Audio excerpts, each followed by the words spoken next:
Hey guys, this is Drakkalan bringing you the Kingdom of Heroes Tactics War video. Today we're going to talk about the must-have Nat 4 units in this game. I've said it before in most of my videos that there are Nat 4s in this game that are definitely higher rated on tier lists than Nat 5s, even LND Nat 5s. If you look at the screen before you, I've got 4 of them kind of running a repeat. In Conqueror, you'll see Freya, Media, Apollon, Mahat on this team. Right, so I just wanted to kind of pull them up while we're talking, just so there's something running in the background. There's basically, out of the 3 primary elements of water, fire, tree, you've got 1 Nat 4 per each that you definitely need to have, keep, and build. They're useful pretty much everywhere, from early game to end game, especially end game, especially with Media. She's pretty tough. And then Mahat is just kind of optional. Like, I wouldn't focus on building Mahat if you pull it, but she's very good, has a definite uses. So we'll dig deeper in them as we go one by one. But I wanted to kind of pull up their individual collections and just show you guys, what their models look like and what their histories are within the game lore. So first we've got Freya. Freya is the greatest beauty of the Dark Elves. This attractive witch is the Princess of Tartarus. She is also a powerful magician and is regarded as the goddess of other elves, but her immaturity is kind of an open secret. Bow in front of the utmost beauty. I will show you the darkness that engulfs light. Next we've got Mahat. She was a normal dark elf who became a nun. However, she felt disillusioned with the absurdity of the world and started to curse the divine. Her right hand became possessed after being tempted by an evil spirit. This hand became a monster with its own ego. She then repented after realizing her sins and became a punisher, eradicating evil with the power of evil spirits. My fist will be your last judgment. My blood is boiling like hot water. Apophis. Long ago, before the divide between the celestial world and devildom, there were angels that directed the night. Apophis is the younger brother. These siblings, born in dawn and dusk, were bizarre angels who carry both elements of light and darkness. Due to Lucifer's rebellion, the celestial world and devildom became divided, and the siblings were banished from the celestial world only because they carried the power of darkness. Their brother fell to earth. Apollon, the eldest son of the Elysian family and the younger brother of Artemis. He loves his sister very much, and he's very active and has a cuteness to him. Because he is very handsome, he is loved by many elves. He loves the arts and can play many musical instruments. After finding out about Orion's love for his sister, he's since developed ill feelings for Orion. Hey sister, what are you doing? I'm bored. Theia. She is the best wizard among the dragons, and her magic is considered divine. She has no interest in others, and she's very arrogant and cynical. Considering she is a dragon, she has unique wings that are more similar to those of angels. Everyone wonders whether she is a half-dragon and half-angel, but this curiosity is met with silence. Muspell, Judge of Fire and Guardian of the Tower of Arrogance. He took the will of fire to destroy the widespread evil in the world and guards the tower that imprisons every kind of evil. The flame he holds can burn all beings that enter the tower. And last but not least, Media, a dragon wizard who seeks evil spells and magic. She is cruel and wicked that no one has escaped her evil temptations. She takes pleasure in seeing those who fall to evil and eventually get destroyed. Let's have a look at what your heart desires. Good being broken, destroyed is what makes things interesting. So having looked at that character art and the character models, read up on their background, there's a lot of good lore in the game. Some of it's kind of just tossed together, but most of it makes sense, or at least slides along properly. And I'll probably make a video on that in the future too. So let's get out of this battle. These guys don't need XP, so it doesn't matter. Alright, so on the screen, like I said, you've got Freya. Oh, sorry, I didn't expect that to pop up. Let's just go ahead and pop down. Alright. So we'll just kind of go through my list of what I've got built. A few of these units I don't have, but we'll still talk about them. So we'll start with Mahat. Mahat's a Nat 4 dark hero, as you can see before you. It's a dark fighter that walks. 2 mobility meaning they don't move a lot of tiles at a time. It's a fighter class, so typically a fighter class you're going to want to build with charge runes or explosion runes, something attack based. If we take a look at Mahat's skills, and you can see down here in the skill target area how they target. You've got Soul Scratch for skill 1, slices the soul of enemies within a target area. Successful hits have a 55% chance to inflict continuous damage on enemies hit for 2 turns. Because I don't have Theia, the tree nat 4 that we're about to talk about, I like to use Mahat as a continuous damage dealer because of that S1. This is how I got through floor 80 of Toa Normal. Skill 2, Soul Absorption. Pierces through the target enemy to attack. Successful hits increase your defense for 2 turns and recovers 80% of damage inflicted as HP. If your HP is above 60%, you provoke the target for 2 turns, and Soul Absorption's cooldown is reset. This skill is why you want to build this hero both tanky, based off of HP stats more than defense, but you also want to put a lot of attack stats in there, or squeeze as many attack stats in as you possibly can, because you want them to take as much HP back as they can when they hit. And when it says pierces through a target enemy, as long as there's an open tile behind the enemy, they will literally jump through the enemy when they attack them and go behind them. And that's very useful, again, in Toa, PvP, where enemies have AoE skills. That way you can turn them away from your party by provoking them at the same time. Hand of Evil Spirit. Slashes the target enemy with the Hand of Evil Spirit. This skill's damage increases when the enemy has more active debuffs. If your target survives your attack, you leave a spiritual scar on the target to block HP recovery for 2 turns. If your HP percent is less than the target, Soul Absorption's cooldown is reset. Alright, if you guys were curious too, you can look at the little red symbol next to the name of the skill, and that will tell you, once you learn what each symbol means, it's a quick reference for what each character can do, right? So we know S3 is going to have a heal block, S2 is going to have provoke and self-defense buff, and then 3 is going to have the, or S1 is going to have the continuous damage. Alright, so the S4 in this case is a passive leader skill. Vicious Evil Spirit increases all allies' attack by 30%. Some nat 5s do 42%, but it's based on element. This is all allies regardless of element. It's going to be 30%. So very useful in PvP content and PvE content if you're trying to burn down units quickly. Let's see. And so we'll go ahead and move on to the next unit, which should be Apollon. And as you can see, like, I've gone ahead and built these units because I find they're very useful to have. So Pollen is used in a lot of speed teams because they have a speed leader skill. So if we look at their S4, their leader skill increases all ally speed in a dungeon battle by 24%. The effect is maintained even if the leader is fallen. This includes Rift Dungeons, Awakening Dungeon, Rune Dungeon, Tower of Arrogance, Guild Raid, and the Altar Realm. So not a PvP leader skill, PvE. And doesn't do adventure either. So the adventure and PvP does not get the speed boost. We'll talk about Freya in a second. That will give you a speed boost everywhere, but this is very useful in the dungeons.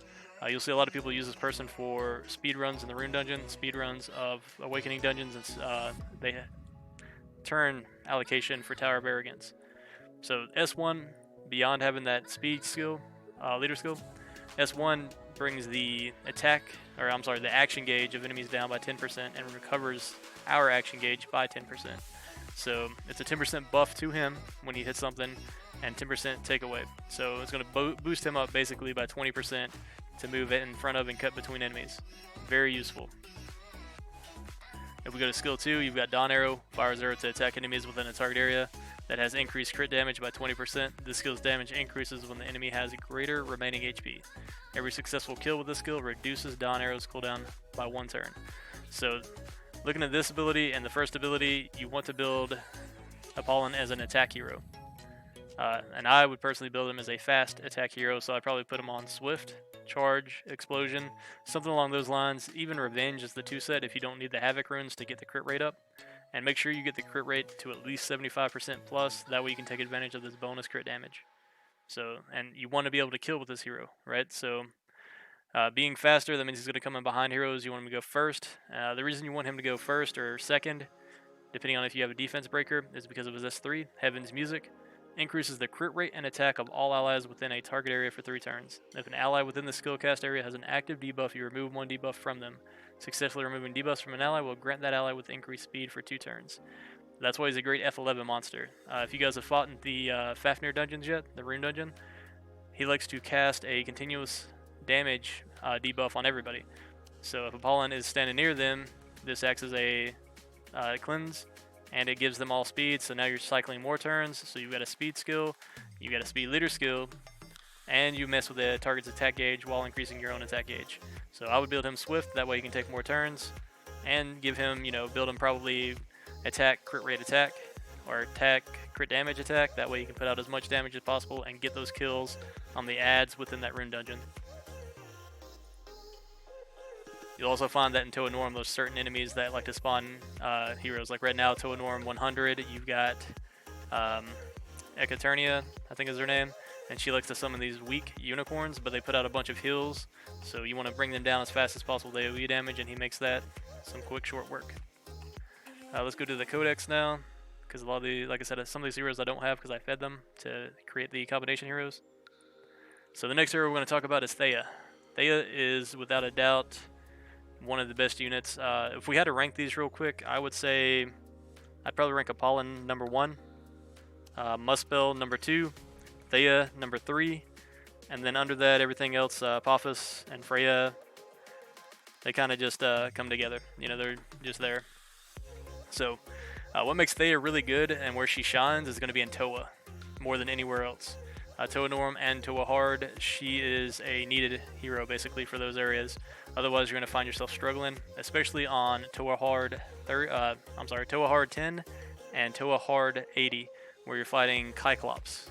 He's a water-based monster, and the strategy for killing him is to load up as much continuous damage as possible on the unit before he starts AoE killing all of your people. Typically, you get about 5 to 6 turns, except for your tankier characters. So anyway, without further ado, on to the skills. We've got Deadly Toxin for S1. Fires a lethal toxin at the target enemy and inflicts continuous damage on yourself for 4 turns. Now that sounds bad, but once we get to the S3, you'll see why that doesn't matter. S2, Contagious Toxin. Attacks enemies within a target area by spraying toxins. Additionally, transfers all of your debuffs to enemies hit. Right, so S1, you're going to give yourself and the enemy 4 turns of continuous damage, which is extremely strong for an S1. And that S2 takes it off of you and transfers your debuffs to the enemy also. So you're basically just stacking tons. So you probably put 3 continuous damage debuffs on the enemy at that point. This skill's damage increases when you have more active debuffs. So having those debuffs on yourself is going to make this hit even harder for its base damage when it's hitting targets. S3, Mysterious Pedigree. They recovers 5% of max HP at the start of the turn. The recuperative powers of unknown origins is the secret to handling these deadly toxins. So whenever she does that 4-turn continuous damage to herself, she will take 5% damage. But because of this passive, that damage is basically mitigated, so she's just going to break even while still transferring 3 stacks of continuous damage onto the enemy. And then, of course, you've got the Leader skill, increase all allies' attack with a tree attribute by 29%. That's not really necessary. I mean, if you're running a water dungeon, whether it's the Guild Water Dungeon, the water-based Tower of Arrogance, or if you're running all green units on Fafnir, maybe you want to run with attack, but speed's probably the better option in most of those circumstances. So this is kind of a not really needed, but not terrible leadership skill. Alright, so we're going to go to Fire now, and we're going to talk about Muspell. So, as a new player, if you guys didn't choose a farmer for your initial Nat 5, this guy is a great alternative. He's easy to build, easy to get. You can give him the initial set of charge runes, you can give him the initial set of vampire runes that you're given for completing the paths, or just go farm some. And like I said, this guy, build him attack, crit damage, attack. Give him a little bit of HP subs just so he's not so squishy. But his job is to nuke, and he does a very good job of it. He's also a part of some speed teams. He helps in Toa, so very versatile like every unit we've talked about so far. S1, Fireball. Attacks a target enemy with flames. Successful crit hits reduce Mind's focus cooldown by 1 turn. If the target is killed, Mind Focus's cooldown is reset. S2, Mind Focus. Focuses to collect energy, resetting Inferno's cooldown. Additionally, your attack is increased for 1 turn and you gain an action opportunity. Right, so if you guys aren't sure what they mean by action opportunity, basically he is going to self-buff. He's going to reset the cooldown on Inferno, which I believe is his S3. And he gains that attack buff, and then it gives him another turn. So he's going to pop this S2, and then he's going to immediately go into his S3. So he's going to attack buff, get his turn back, and go into S3, and that's why he's a great farmer. He's also good at burning down adds or anything else in dungeons. His S4, I guess we skipped over Inferno. Inferno attacks enemies within a target area with a powerful flame with increased crit damage by 10%. This skill's damage increases when you have more active buffs. So it scales with buffing, and again, build this guy, attack, crit rate, attack, crit damage, attack. If you get enough substats, you could technically build him attack, attack, attack. The other thing to note with him, you want to give him full skill ups, right? You want his damage to be as high as possible. You want these cooldowns to be as low as possible, especially Mind Focus. And the reason you're wanting the cooldowns as low as possible is when he's farming. Occasionally, depending on the level you're farming, typically he shines at 7-1 if you've got really good runes, or you can put him in 3-1. Anywhere that there's predominantly green heroes or fire heroes, he's going to just burn right through them. But these are some long cooldowns, especially that's Mind Focus that's going to reset the Inferno. And he'll end up chasing units, right? Because a lot of these heroes we're farming for XP are ranged heroes, so they're going to run away from them, and then you have to spend seconds of your farming time when you've got that double XP running trying to chase them down. Alright, and his leadership skill increases all allies' attack by 30%. And that's why it's nice, is because you can put him in that leader slot, he's buffing his own attack by 30%, and then he's got these AoE abilities and self-attack increases to farm with. Alright, moving right along. I guess next we can talk about Apophis. Oh, I think I went too far. Closed out of the codex. Alright, so let's turn on the darks. And we will talk about Apophis. Where are you at? Alright, so Apophis is that unit. A lot of people kind of slept on him at first, and then when he started popping up everywhere, he's really good in Toa. He's good in pretty much all PvE content. Some people like using him for PvP. He's got a very sound kit. So S1 Submerging Knight. Attacks the target enemy with dark energy. Successful hits reduce the target's speed for 1 turn. So anytime you can slow an enemy down, it's a great thing, especially on an S1. S2 Vicious Malice. A pep bites the target enemy. This skill's damage increases when the target has more active debuffs. Successful hits remove the same number of active buffs as the number of active debuffs on the target, up to 3. Additionally, if the target has a speed debuff, successful hits reduce the action gauge of all enemies by 15%. So he does his own speed debuff. There's other units that do speed debuffs. He's able to strip with his S2. This cooldown time goes down to 2, which is great. So with him, you could pair him up with Theia that we talked about and run Toa really well with him, or run some PvE dungeons or rune dungeons with him, because he's going to be stronger with those debuffs that are active. So you can really put out some pretty large damage numbers with him. Again, he's a damage dealer, so you're going to build him attack, crit rate attack, crit damage attack on charge, havoc, explosion, all the standard rune sets for attack heroes. It's 3 Afflicting Breath.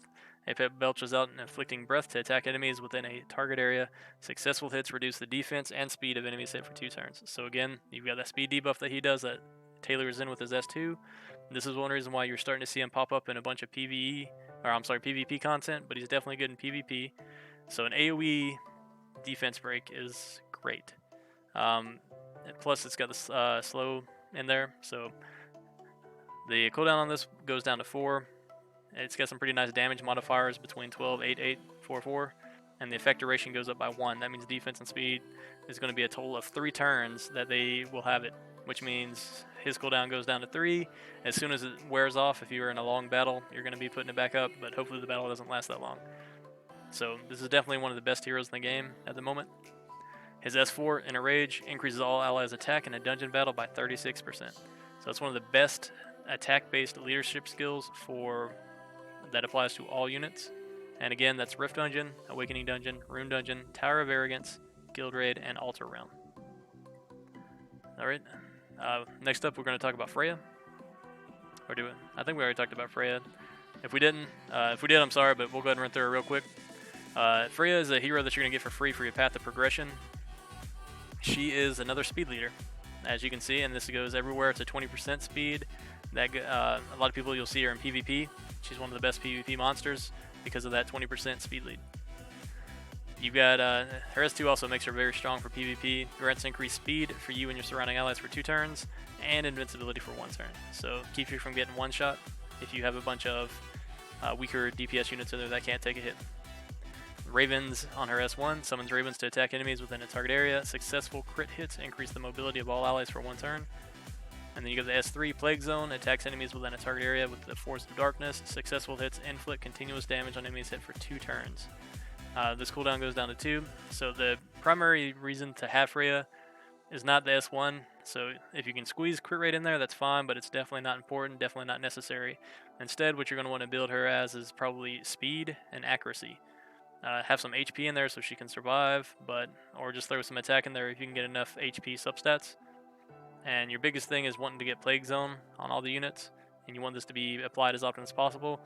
I would personally probably build my Freya on a Swift set or a Charge set, maybe a Havoc. You know, it's going to depend on your substats more than anything, but I think Swift is probably the best rune set for to give her as many turns as possible. That way she can go first, or you know, at least be there, maybe cut in if you build her fast enough to get this invincibility up when you really need it. I think last but not least, we've got media that we haven't spoken of. So media, S1, freezing arrow. Blast a chilled arrow to attack enemies within a target area. Successful hits reduce the action gauge of enemies hit by 10% if they have reduced mobility. So again, some of these heroes, like I said, pair up because they reduce mobility. And if you look here, she on her S2 does her own reduced mobility. I like the way they built these units where they can, you know, work on their own. The action gauge, again, that's the ability of the enemy to take a turn. So if you knock it down by 10%, your team has a better chance of cutting in. If you're fighting a boss like in F11, you're going to give him less turns throughout the entire thing, and that's why media shines in F11 for speed teams. Her and Apollon together, that's 20% just off their S1s that they're going to knock the boss down by. And then you bring in their other skills, and it's a lot better. Alright, so you bring in S2, Froststorm. Cast a Froststorm to attack enemies within the target area. This skill's damage increases when you have more remaining HP. Successful hits reduce the mobility of enemies hit for 1 turn if the action gauge of the enemy hit is below 50%. So again, that ties in with using those heroes that are going to lower attack gauge. Cruel Witch on S3. Media's base crit rate is increased by 15%. Successful crit hits reduce the action gauge of enemies hit by 10%. So looking at this is a passive skill that's always going to be applied. It starts off at 15% and then it increases stats for a total of 15%. So now you're going to go up to a 30% crit rate increase. So you definitely don't need to worry about putting a lot of crit rate on her.